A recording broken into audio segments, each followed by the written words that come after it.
the world of home games overcame the arcade games, and there was a collapse in the market, and that's when organized competitive gaming, the way we knew it back then, which is what got us in the original Guinness book, actually came to a close. It came to a close, and as Ben alluded to, then you're 20 years old, you're looking around and you say to yourself, well, what am I going to do the rest of my life? I can't just play games. Although we might have liked to, there was no such thing as a game player or an esports player who did that for a living. Not at all, not even close. So, 1986 is often considered the close of the golden age of video games because it was the close of organized competition. And again, the industry took a hard turn towards the home industry. But almost never throughout the 80s and 90s did we even speak, because he was running across Europe and he was doing other things. But each one of us were establishing our lives. But in 1999, just like a car becomes a classic after, say, 20 years, and there's renewed interest and there's a passion for it, well, that's what happened with gaming. And suddenly there was an interest in classic gaming. And the first major classic gaming event was at a place in New Hampshire that was the world's largest arcade, a 500-game arcade in New Hampshire called Fun Spot. And there at Fun Spot, there was a small competition that led to larger and larger competitions there that went on for many, many years. Well, right early, very early, in the very beginning, is where I went there, and I actually did what we considered a holy grail of video games. Pac-Man was considered the most popular game, and how could anybody ever do a perfect score? And it was there that I did the perfect score. And that news coverage that launched from the perfect score, I mean, it ran around the world in countries and languages that I never even heard of and that Ben never even visited. And it was that coverage, when I went to Japan, that Masaya Nakamura, the godfather of video games, he said that single event would lead to the rebirth of classic gaming, the interest, and it would be passed on to another generation. He said he would like to see movies made about it, and as a man who owned movie studios. And again, that led to cameras beginning to follow us. That led to movies being made. The largest two would be King of Kong and Chasing Ghosts, but it led to more movies and more movies. It led to Barcades. And I'm very flattered to think, to hope, to believe that I played such a part in that, according to Masaya Nakamura, and if I did, then I gained great inspiration in the fact that I took a part in passing on what we all enjoyed as kids to the next generation. And that's why when you see me at the booth, you see the reaction I have when people come up with kids. It's for that exact reason. But the fact of the matter is, that's everything historically. And that's everything they would tell you about, that's everything they would write about. But me and Ben, we know the real stories. So I'm just curious here, I see a lot of you in the audience. Are there any questions or things that you're curious about? Because this is more,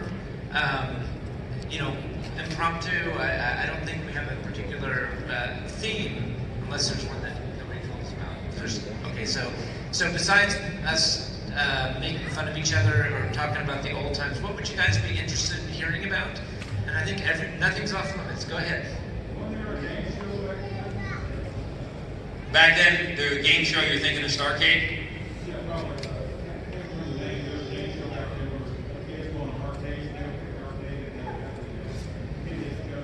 No, you're correct. There were different versions of game shows like that. We used to scoff at it because you go and you play this game for 3 minutes and you run to that game. You didn't have to be good. And we were hardcore. Hardcore gamers. It would not be uncommon that we were in the arcade for 24 hours.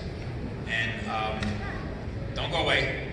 And so the fact is, yeah, there were different games like Starcade shows, but they never truly caught traction, at least not in the competitive gaming world.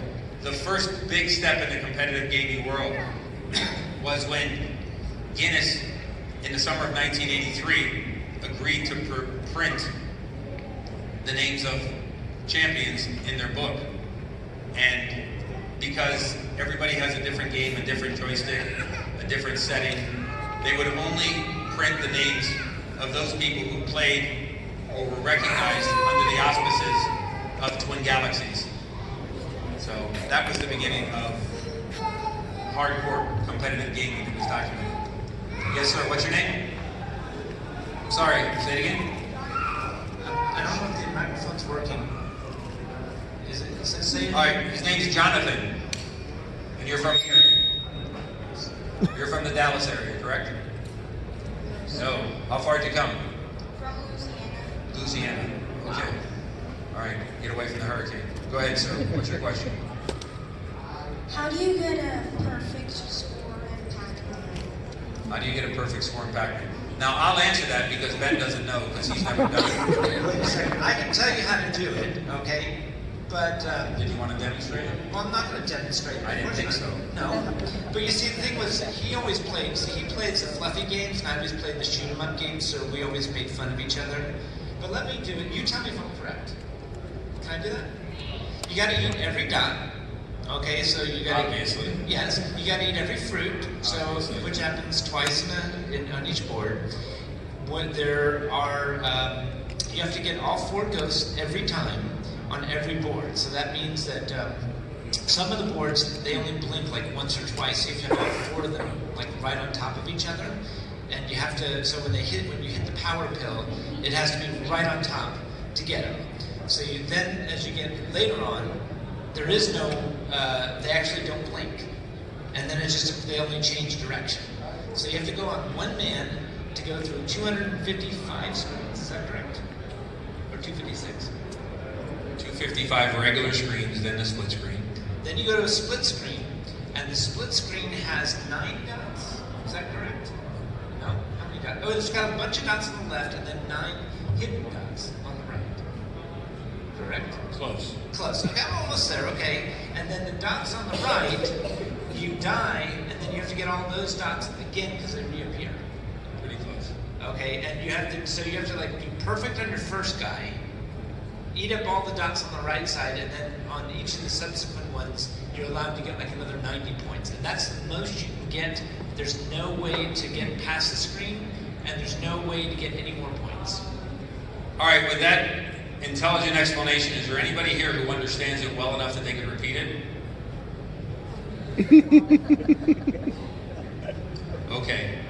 That was good. That was good for your first No, try. hey, you know, I'm All trying right. to understand this game. I mean, I kind of. When you play, I learned this secret in 1983, but I only shared it, me and a friend of mine, only shared it with Walter Day, because it was the secret, the key to a perfect score.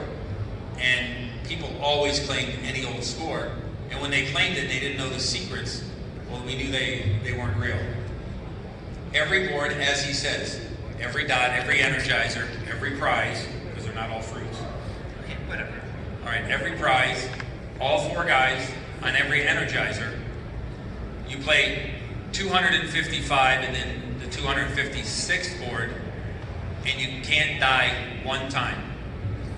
You have to get all the way to the end with all 6 of your men, because the left part of the screen, we have this in the booth, the left part of the screen is normal. The right part is split and scrambled with a lot of computer language, and there's 9 dots there. 4 of them you can see and 5 that are invisible. But when you eat those 9 dots, obviously you eat them, they disappear. There's no dots, there's nothing left, there's no points to get. All you can do is die. And when you die, those 9 dots will rejuvenate, and you eat them again.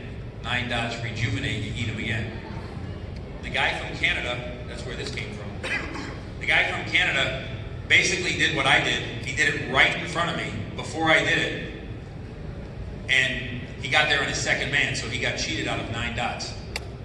So if he had not died on that one man, well, history'd be different, and maybe he'd be sitting here, but he's not.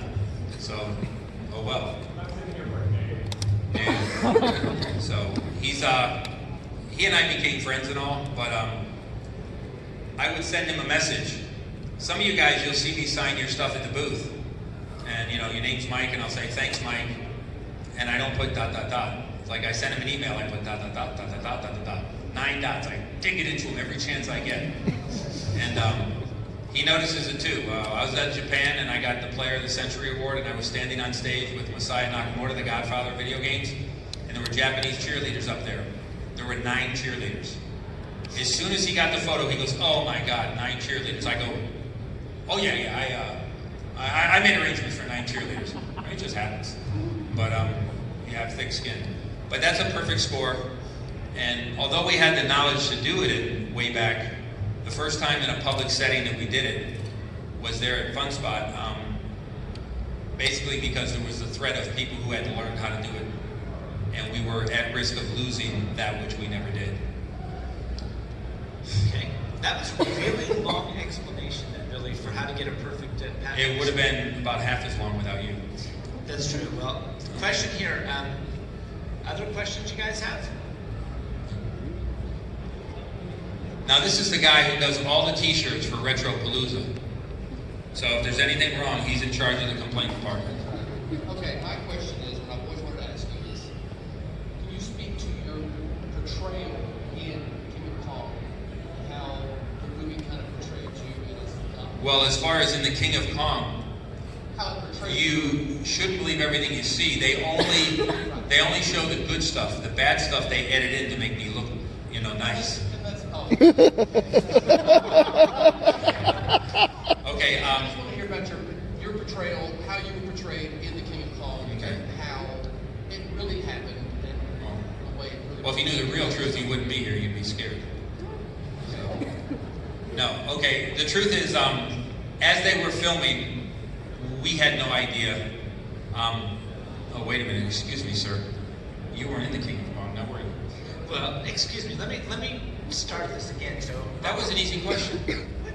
I wasn't. Yes, I was. Oh. Kind of, because I had some Life magazine footage. Oh, kind of.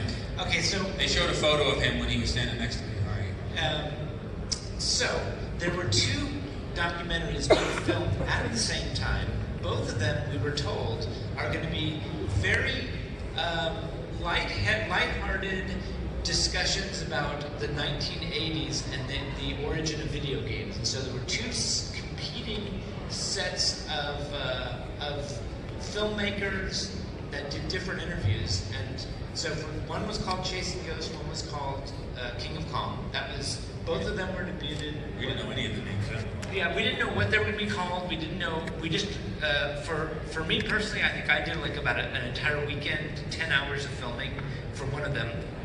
The King of Kong, I think that they had already figured out what they were going to do before. I was never contacted by them, but I'll just say that my experience with that was that never trust what you see in a documentary, ever.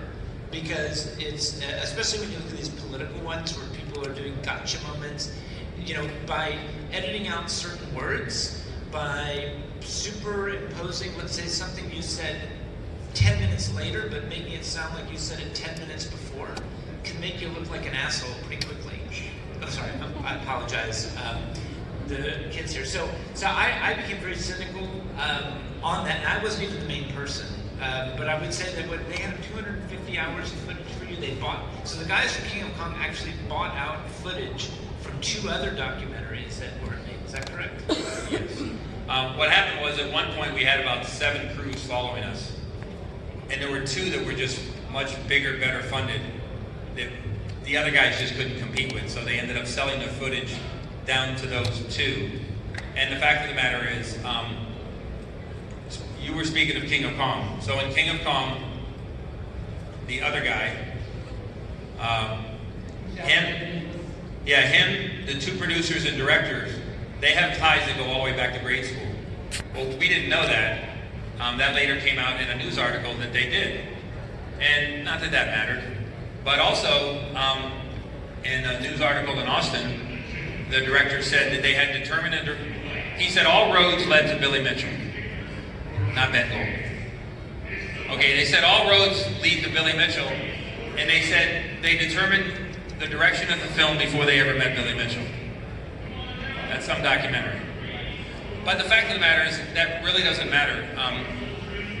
if you want to look at everything historically as being 100% accurate, like Ben said, you'll see a part of the movie that they're filming and somebody's speaking, and then you'll see another part of the movie that's 9 months later, and that person is speaking again wearing the same clothes. I mean, it's creative, it's Hollywood. If you want to do like some do, and you get hung up on every little fact, you'd really get annoyed. But I look at it, to your question, they were out to make a movie. And apparently they made a good movie because so many people like it. It's thought-provoking, it's emotional, it causes anger or hatred or interest or whatever it does. So they made a great movie. And if I think about it, that they made a great movie, well, then I don't have a problem with it at all. And I have people say to me, well, what about that picture where that guy is playing Donkey Kong in his garage and you can see in the box he's got like 10 game boards? Don't you think they were using him to cheat? They were making a movie. But doesn't that make you mad? They were making a movie. And if you look at it that way, and I really have people who really get into it, who ask about, I go, come on. I go, really? I said, do you really think I answer the phone at home? The home phone? Randy, World Record Headquarters? Do you really think I answer the phone at World Record Headquarters? And I say to people, I go, Superman's a nice guy, but he really doesn't fly. You have to take the creativity to it. The only thing that I did not like about the movie was once the movie was out, yes, they did lie to us. Yes, they did have an agenda. They did. But they made a good movie.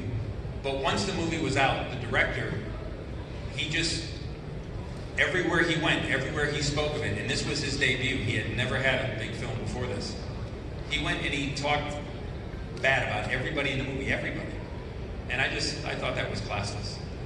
And so I don't deal with him and I don't talk to him. And good luck to him, and he doesn't need me, so. Go ahead. Do you think they knew anything about video games before they started the movie? Yeah, they did, because the director, a lot of it was filmed at Fun Spot, and the director spent his summers at Fun Spot. They were reasonably young enough. The producer used to play for the Arizona Cardinals, and he was a game guy. And yeah, they did. They were just, they were Hollywood guys. They were out to make a movie, and they did. They made a good movie, and I just think that had they shown a little different personality, particularly the director, then they would get a lot of cooperation. Speaking of myself, they'd get a lot of cooperation from me for future products that they want to do. But because of the way he conducted himself, I'm not giving him any cooperation. And I guess it's a little arrogant to say that without my cooperation, they're not going to have success in another film. And if that makes me a bad guy or an arrogant guy, you betcha, watch The King of Kong. You'll see. The truth is the truth. So, people treat me nice. I do. Quite honestly, I'm really nice. I bend over backwards for anybody, but there was such contempt after the movie was out. I actually called most everybody in the movie at one point or another and apologized to them, because people looked at me, the guy who's experienced, and said, how about these guys? Oh yeah, those are good guys. Yeah, we can work with them. Oh yeah, they're good guys. We can work with them. And some people got burned.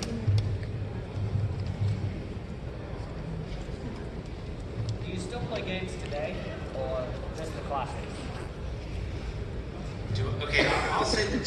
So my claim to fame was I played Defender, Stargate, Millipede, those games. I don't play them anymore. I've kind of I always tell people there's in the classic gaming world, you get kind of certain people that are like the Brett Favre example, where they're playing into their 40s and still wanting to be competitive. And so people would walk up to me and say, I can beat your score. And I'm going, you probably could if you played against me, because I haven't played in 30 years, or I play once a year.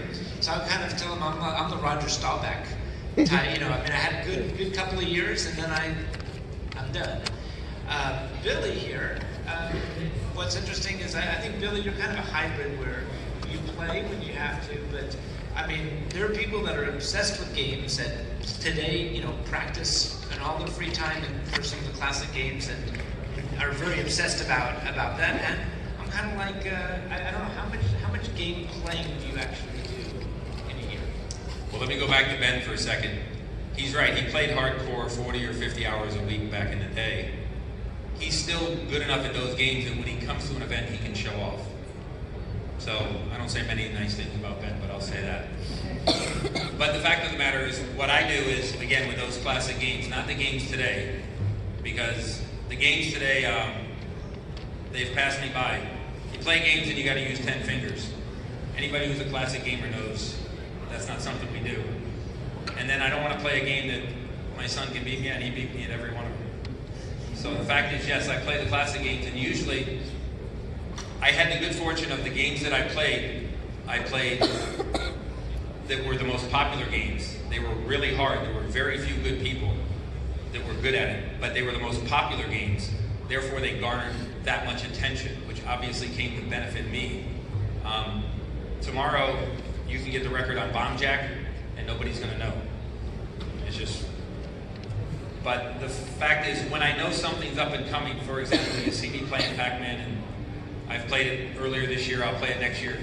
This is the 40th anniversary of Pac-Man in Japan. Next year is the 40th anniversary here in the US. It's also the 20th anniversary of the Perfect Score. So in preparation for things like that, things like today, then yes, I'll play them. I'll borrow a game from a friend. I actually don't have any games in the house. But things like that, that's the extent of it. To go places, interact, meet people, to travel. I got to go to Australia. I got to bring my son. It's like a life experience.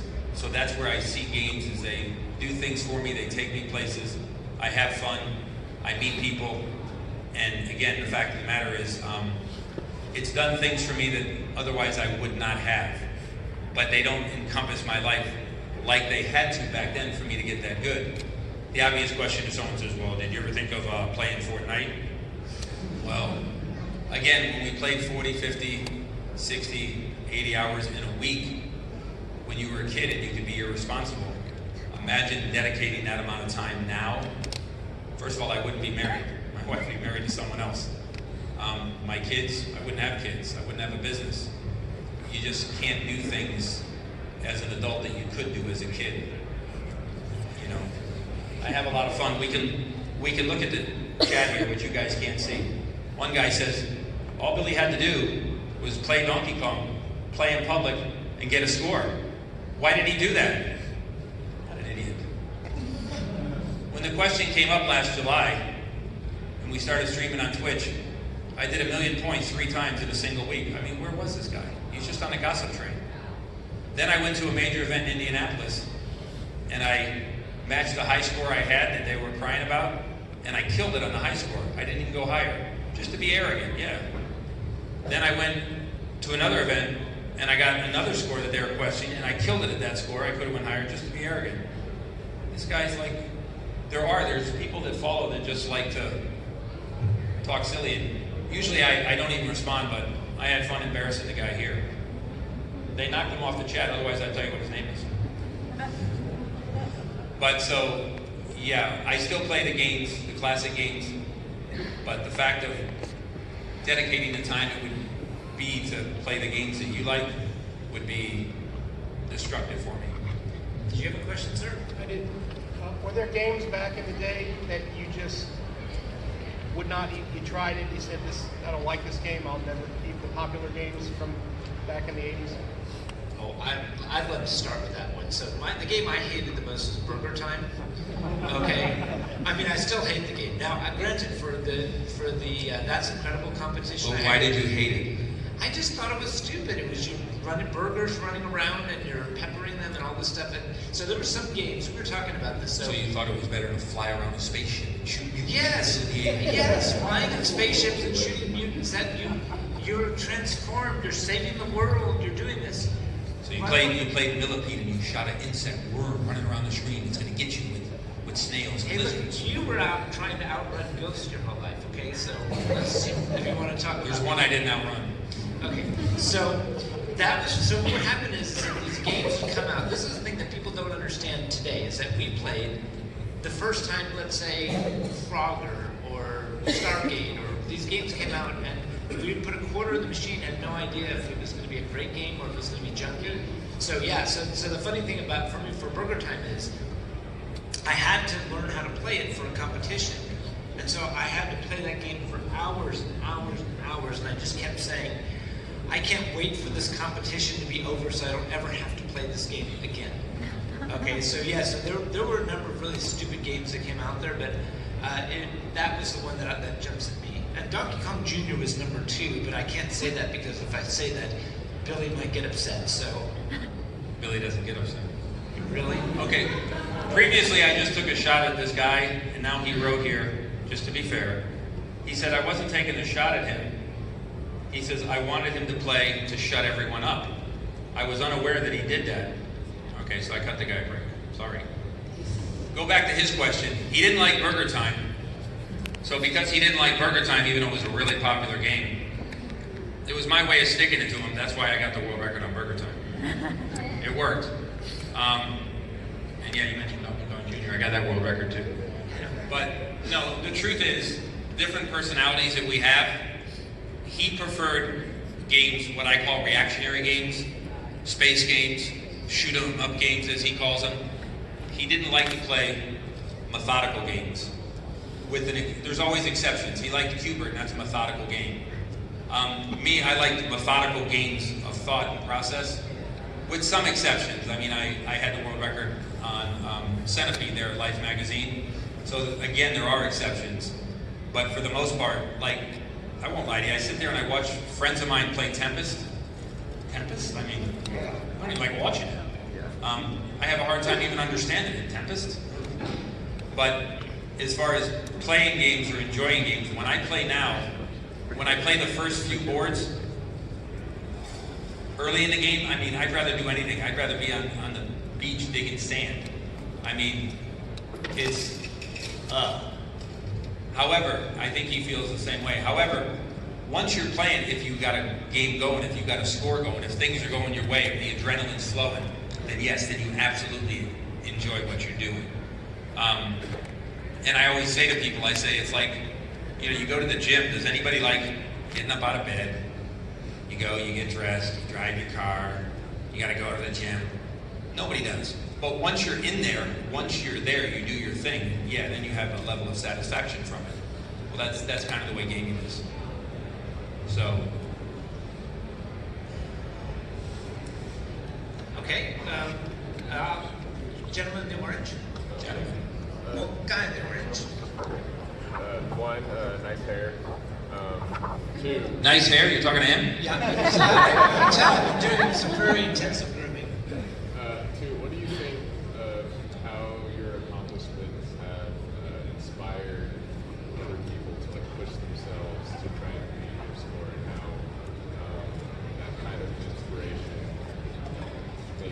makes people like want to do inspiring? Well, I regularly get messages. I would say emails. I actually don't get that many emails anymore since it's a world of social media. But I regularly get interaction with people who tell me that they saw somewhere that I spoke, they saw an interview, they saw a movie, and they were inspired to do things. Literally, people who tell me they were inspired, they went back to school, they finished their degree. I mean, that gives a level of satisfaction that I would not have ever even understood before these things started happening. I've had people come to me literally with things, one guy with a aerosol can, a particular invention, and he said, I gotta make this work. He said, you're the guy to help me, and I put him in touch with somebody. When I go to an event, and there's people there who give me notes, please read this, read it later, and I take it home and I read it. I mean, things that are hardcore touching. I mean, things that would, bring you to tears. It's very, very inspiring. In some ways, it's the greatest level of satisfaction. But in other ways, it's the hardest thing I do. When I was in Denver, there was a kid who, he was about 13, he looked about 8. He had every disease you could think of. There was a group of him and other kids that were together. There were like 8 of them, and 7 had died. He's the only one that was left. And it was just like this, where they said, we're going to open an hour early, we want you to go there with this kid. And I said, sure, tell me what's going on. And his bucket list in life is he wanted to play in the arcade with Billy Mitchell. In ways, that's the most inspiring thing, but it's surely the hardest thing. I mean, those are rough, you know, and he's since passed away. You know, I say to people, I say, you know, you're here, you know, you're having fun with your kid, God bless you. And I don't mean to sound cruel, but you're having fun, and when you're going around the corner, you're going around the corner. But things like you're talking about, they never leave me. They're like right here.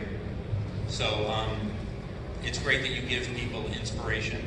Sometimes it's challenging to handle, but I wouldn't change it, you know.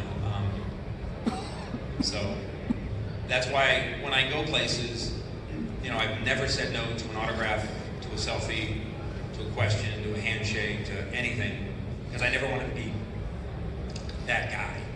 You know, I don't do that. Or I'll do that, that'll cost you $50. I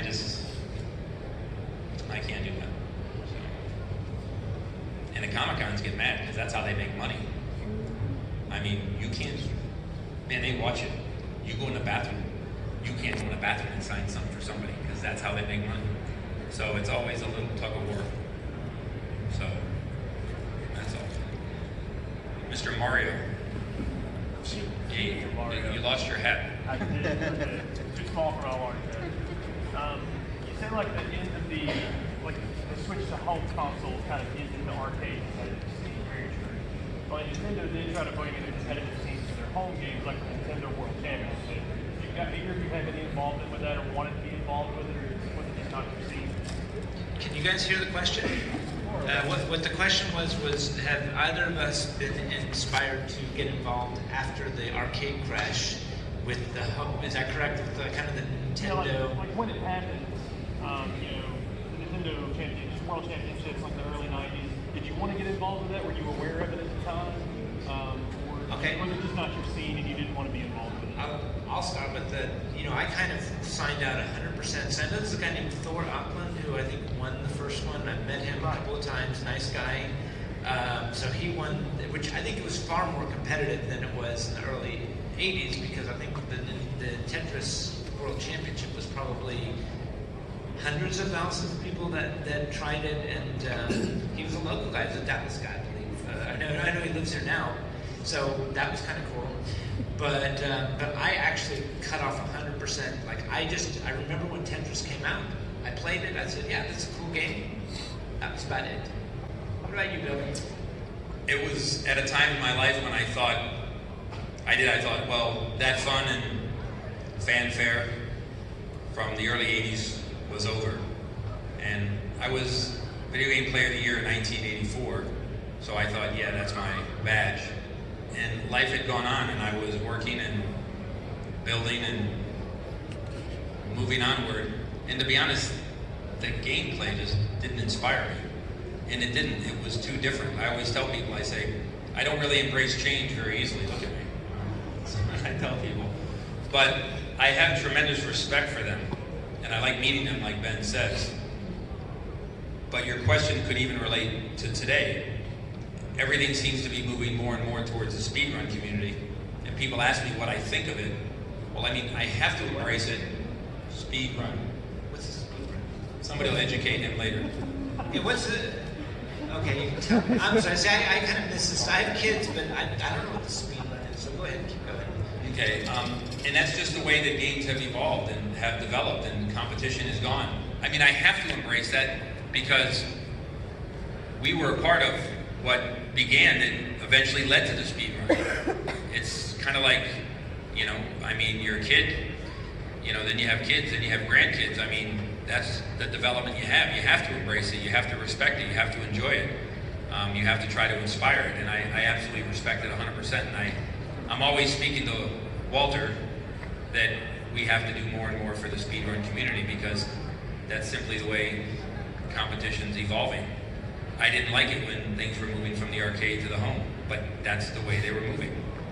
And so the evolution of games, as you say, it's reality. So that's all. Question. I think the gentleman in the back, you had another question. Is that? Oh, you're good. Well, let's see. Go ahead, sir. Does the mic work? Yeah, it works. What? Yeah, go ahead.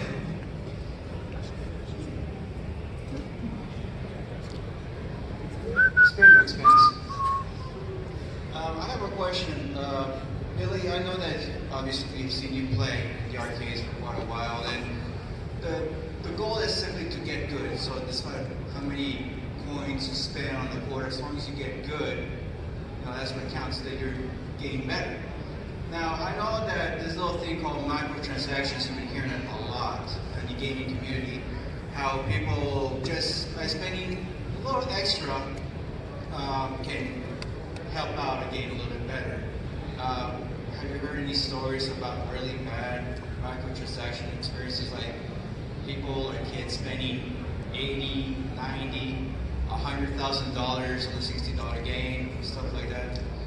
Oh, wait, are you talking about like a microtransaction being like an app, like if you buy jewels or if you buy spend $2 here, $5 there, that kind of, is that what you mean? Yes, like not only on the apps, but also in gaming consoles as well. What a ripoff, I'm sorry. No, I mean, I was like that too, like, come on now, but now you get consoles and apps. Because let me say, the thing is this, that we used to play, I think Moonraker was the first game where you could put 25 extra cents in. So when we played, you had 25 cents, you played the game, and your score was the best. And that was it. And you wanted to do better, you got to do better. You couldn't go and say, you know what, I'm going to put another $1 in, and that's going to give me extra lives, or give me an extra armor, or buy me, and now I think they discovered the in-app purchases. This what is it called again? Transactions. Microtransactions, they go on the consoles, it's just game makers learning how to make a bunch of money. Because my daughter once said to me, I want you to buy me $10 worth of unicorn rainbow jewels or something. And I looked at her and I said, you want me to spend $10 on unicorn rainbow jewels so you can play this game? And I'm like, hell no. I concur. But the fact of the matter is, again, evolution. When we were kids, I would often be interviewed, and you had to defend the fact that, gee, kids aren't going to school and they're stealing money from their parents, and they're doing this and they're doing that, and they're spending money they shouldn't or they don't have. And that was true for that segment of the population. Of course, that segment of the population makes life harder for the rest of us. And so that's what happened then. And as things evolve, what we'll call the negative or the abuse factors, they evolve as well.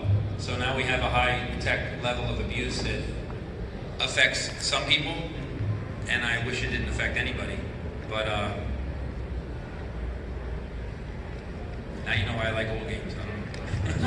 No, because I still play retro games. I'm like, oh yeah, how much is this? $20? And I get all this stuff for just $20, and that's it. Right. So yeah, I still have a thing for retro gaming. I mean, I'm extremely picky when it comes to new games now, because I'm like, does this have this crap called microtransactions? I'm like, no, screw you. I already gave you $60. I'm not going to give you more than that. See, one of the problems we faced in the golden ages, we were trying to organize competitive gaming. Game companies were making so much money. It was a joke. Everyone complained about how difficult it was to carry all the quarters to the bank. They were making so much money, we couldn't get their attention for any level of organization. The example that we used was that an organized sport or hobby, has longevity and it makes more money. The example given at the time, I remember, was bowling. Nobody says, let's go bowl. There's leagues and people bowl in leagues, and that's how things are organized, and that's what we had hoped to accomplish. But we couldn't get anybody's attention because they were only interested in making money. And I want to say that this is a big part about the crash in the early 80s, is that the whole monetization of gaming was based upon putting 25 cents into a console. So I remember in one of the magazines, the trade magazines, actually mentioned me because I spent, my first world record was 36 hours on Stargate. And they said, a kid spending 36 hours on tying up a $2,000 investment, I don't look at that as a positive, I look at that as a negative, because that's telling me I could have made $150 in that period of time. And so part of the challenge of the early arcade games was that there was a conflict between creating a culture and, as Billy said, a league, and getting the gaming community to compete. Because once we got good, we could spend hours and hours on one quarter, and suddenly that, the goodwill, the monetization, they're in contrast with each other. When now you come up with these in-app purchases, these monthly subscriptions, these other ways where now you've got culture and a way to monetize it. Although I do think that there is some scumbaggery in the way that you in the way that now you really don't have to be the best. I spend $100, I can do much better than that guy who spent $20 and has better skills, because that $80 unlocks the entire universe. Well, it'll take me 3 years with my $20 investment to get where someone can do in a day with $100. I think that I have a problem with that. Yeah. On the stream, some people said that what you're speaking of made them quit gaming. So, wow. Thank you, guys. You're very welcome. Chris, did you have something? What do you think about games that are the new indie games that are coming out that are clearly directly inspired by games from your era? For example, Gravatar. I'm sorry, I call it Gravatar because it's so close to Gravatar. Cosmotrons is inspired by Gravatar. Killer Queen being inspired by Mario Brothers, Donkey Kong, Joust. How do you guys feel about these type of new game developers, arcade game developers, so closely being developed into the old games? You're right. It's sort of a cross between a new game, what we call home games, and the arcade games. And the fact of the matter is, once again, I have to embrace it because it's the evolution of games. Is it what I like? Is it that purity? No. And probably if I spent time with it, I would enjoy it just as much as I did the classic games back in the early 80s. That time doesn't exist now. But everywhere I go, when I go into a barcade, yeah, they always want to pull me over because they want me to play Killer Queen or something. 2 reasons. Number 1 is they want me to play it because we just have fun. But 2, they like to sit there and film me. I played Killer Queen and beat Billy Mitchell, so they like to do that too. I thought one of the best innovation was when Wreck-It Ralph came out. I loved the concept there of how they took an 80s game, a fake game that could have existed in the 80s, and kind of married that with what was going on. But I got to tell you, what you just described, I don't have time for it. I mean, I genuinely, I'm not even aware of that. Because my kiddos, they're all, my youngest is 9, my daughter, and my son is 11. They play Roblox, Minecraft, and my wife, who never played video games as a kid, she's from Romania, she was blaming me. She goes, "Your kids are obsessed with video games because you were a video game champion." And I said, "No, they're obsessed with video games because that's what every kid is obsessed with video games." And I actually get bored to tears when my kids try to show me their Roblox or their Minecraft games. I'm like, you're virtual Legos. I don't get it, but they love it. Okay. But it's kind of funny. His wife needs somebody to blame. He gets blamed. When we were kids going to the arcade, yeah, there were kids. Yeah, they stole money. Yeah, they broke into houses. Yes, they spent that money on games. And before there were games, they stole money. They broke into houses and they spent the money on something else. But you needed something to blame. So you blamed the video games. Let's go 5 minutes. Yeah, we've got 5 minutes, maybe one more question, and then if anybody wants, I guess You're kind of slow. You can only answer one question in 5 minutes.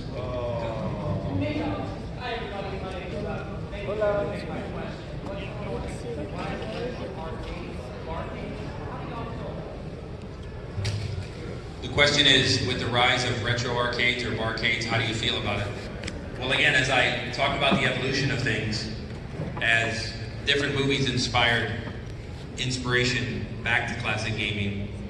Now, unlike when you were a kid and you maybe had money in your pocket if you weren't one of those kids breaking into houses, now you're an adult, you're in a restaurant or in a bar, and the pastime that you had, that you enjoyed, now it's behind you. And so you're somewhere, you're at your leisure or your leisure time, and you can enjoy what you enjoyed as a kid. I had a reporter ask me, "This is crazy, you go places and go to a convention and play video games? I don't understand it." And I said, this was actually when we were at Fun Spot. And I said, well, I go, what did you do in high school? She said, I played softball. And I said, okay. I go, well, after high school, I says, some of your friends you kept track of, some you didn't. She goes, yeah. And I go, you still enjoyed the idea of softball. You had your memories, yeah. And maybe on Sunday you might get together in the morning and have a game of softball. She goes, yeah. Well, this is the same thing. It's what it was you enjoyed, the passion you had. Only now, to go to your question, the barcade, you're there, you're eating, you're drinking, you're with friends, and what you enjoyed as friends as a kid now is right behind you. It makes it so easy. So many people I know that I thought would never go to an arcade, now I'll see them, as I say, in the barcades. And again, it goes further. Now I see barcades that are just hardcore arcade games, alcohol, no kids whatsoever. And the age group is 20 to 30.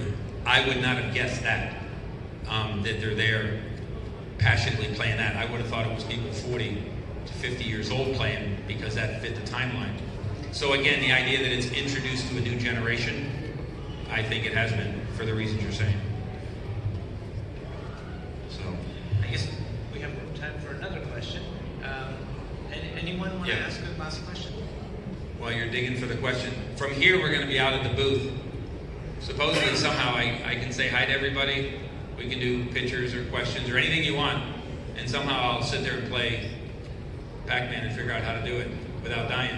He's trying to get a perfect Pac-Man again. No, I'm trying to get a kill screen. Oh, kill screen? But then tonight we're supposed to go to Free Play, which is here in town, and there tonight we'll play again, and probably there play Donkey Kong. The reason why we choose Pac-Man here is we can hide it. I can turn for a second, I can do an autograph, a selfie. Donkey Kong, you're dead in 2 seconds if you do that. Oh, that's true.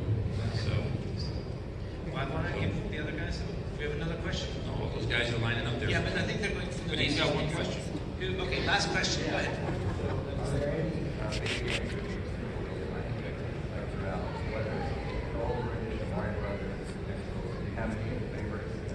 Yeah, well, my favorite is that one movie with the one guy, King of Kong. That's one. So, Chasing Ghosts. So I was going to say that as a kid, I loved Tron, and my kiddos loved Pixels. I mean, they've watched Pixels like 8 or 10 times. I thought it was okay. It wasn't great. It wasn't bad. And then I think Wreck-It Ralph did a really. I actually really liked Wreck-It Ralph too. I thought they did a really good job on that one. So those are kind of the ones, at least from a kid's point of view, showing them. I think they did a good job. Okay. Does anybody know his name yet? All right, you got it. We got one.